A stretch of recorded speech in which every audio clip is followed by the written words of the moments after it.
Goddag, mit navn er Silas Bjerre. Jeg er førsteårselev på Mariager Højskole.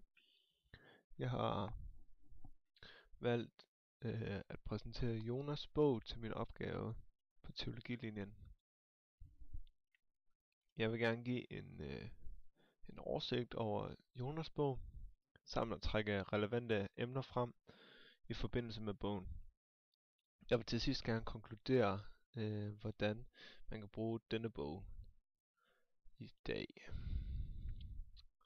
Jonas er en af de 12 små profetbøger, der ligger til sidst i det gamle testamente. Jonas kom fra Gat Hefer, lidt nord for Nazareth. Her kan også henvises til 2. kongebog, kapitel 14, vers 25.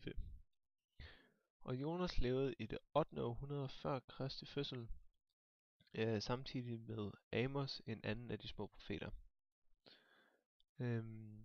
Historien handler om Jonas, som bliver kaldt af Gud til at forkynde dom over Israels ærkefjender, det mægtige Assyrien.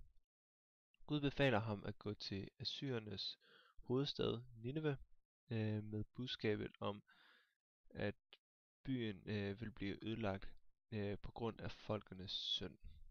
I stedet for at rejse til Nineve for at forkynde dette budskab, flygter Jonas i modsatte retning. Han betaler sig ind som passager på et skib i havnebyen Hafo. Da de har sat sejl, rammer et stort uvejr båden. I fortvivlelse begynder hele besætningen at bede til deres guder, men uden held. Stormen bliver bare værre. Til sidst trækker de lodder om, hvis skyld det er, at stormen har ramt dem. Loddet falder på Jonas, og Jonas ender med at blive kastet over bord for at frelse besætningen. Da Jonas bliver kastet i vandet, beder han Gud om at frelse ham. Jonas bliver derfor slugt af et stort havdyr, og han bliver ved med at ligge i bugen på det her dyr i 3 dage.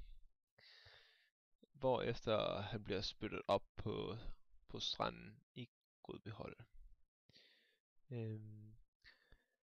Da Gud derefter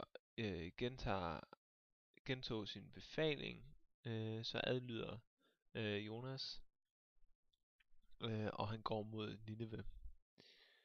Og som resultat af Jonas lydighed, så omvender indbyggerne sig fra deres synd. Og derfor skåner Gud byen, men Jonas bliver meget fornærmet, fordi nu har han profeteret om, at der skal komme død og ødelæggelse over den her by. Han har faktisk bygget en lille hytte, så han kan overvære, at byen bliver ødelagt. Men byen den her profeti går jo ikke i opfyldelse. Og gennem bogen, så ser vi så, at Gud han ikke tolererer synd. Og han har sådan set planlagt at straffe dem. Men Guds nåde og barmhjertighed, det overskygger hans tolerance for synden. Fordi han vil hellere tilgive sit folks fjende, hvis de omvender sig fra deres synde, end han vil straffe dem. Men hvis de ikke havde omvendt sig, så havde han dræbt dem. Og her har vi et godt eksempel på Gud, som er barmhjertig også over for fjenderne. I det gamle testamente og i det nye testamente, der siger Jesus også, elsk jeres fjender og gå i forbøn for dem. Og den sidste note synes jeg er meget relevant. Den viser hvor stor Gud er, og det er refereret til Jonas. Du har medlidenhed med en plante, som du ikke engang selv har plantet, sagde Herren. Den vokser op den ene nat og forsvinder den næste.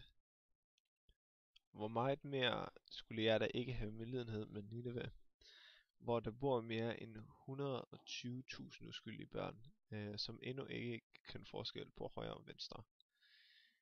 Og hvad med alle de uskyldige husdyr? Og her gør Gud det meget klart, at hvis vi som mennesker kan have barmhjertighed med en lille plante, hvor meget mere kan Gud så ikke have barmhjertighed og noget ud over vores forståelse. Og hvordan kan vi så bruge den her bog i dag? lydigheden, som Jonas han viser over for Gud, det forandrer hans omstændigheder fra først at være inde i at blive slugt i det hele taget af det her store havdyr, øhm, og så også i Nineve,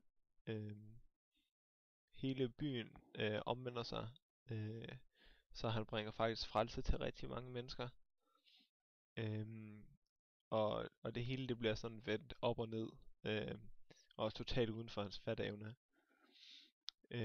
Og nåden for Gud, den giver tilgivelse for vores synder igen og igen. Og det er lige meget hvor mange gange vi synder, så er Guds tilgivelse og nåde, den er så langt ud over vores fatteevne. Og Guds barmhjertighed er, at han vil hellere tilgive og opbygge, end han vil ødelægge og nedbryde. Så han vil hellere gå en omvej for at han får os til at angre, så vi kan få tilgivelse. Så ja, jeg håber du har nydt det her lille foredrag omkring Jonas bog. Jeg vedlægger et link, hvor du kan læse hele bogen selv, og så må du bare have en fortsat god dag.